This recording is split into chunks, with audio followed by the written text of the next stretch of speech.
Hello guys, welcome back to my YouTube channel. మేము మీ ముందుకి మరో ఇంట్రెస్టింగ్ వీడియోతో వచ్చాం. అదేదో కాదు, మన అల్లు అర్జున్ అండ్ అట్లీ గారి కాంబినేషన్లో వస్తున్న new movie announcement video.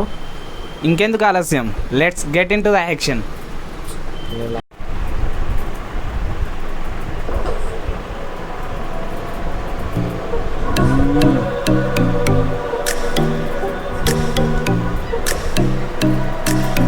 Bunny Allu Arjun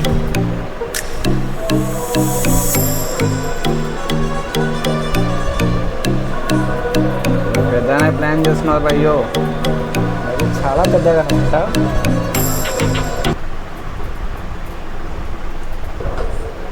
video చూసాక నాకు మాత్రం ఒకటే అనిపిస్తుంది భయ్య, ఏదో చాలా పెద్దగానే ప్లాన్ చేస్తారనిపిస్తుంది. Coming to Lola VFX company. ఈ కంపెనీ ప్రీవియస్గా కల్కి, Captain Marvel and Avengers Endgame లాంటి పెద్ద పెద్ద మూవీస్కి అయితే వర్క్ చేసింది. అలాంటి కంపెనీతో వీళ్ళు కొలాబ్ అవుతున్నారంటే అర్థం చేసుకోవచ్చు ప్రాజెక్ట్ ఎంత పెద్దదో అని. అల్లు అర్జున్ గారు అండ్ అట్లీ గారి ప్రీవియస్ మూవీస్ జవాన్ ఇంకా పుష్ప 1000 CR క్లబ్లో జాయిన్ అయినాక ఈ క్రేజీ ప్రాజెక్ట్ గురించి మీకు ఎలా అనిపిస్తుందో కింద కామెంట్ సెక్షన్లో కామెంట్ చేయండి. అండ్ అలాగే లైక్ చేయండి, షేర్ చేయండి, సబ్స్క్రైబ్ చేయండి.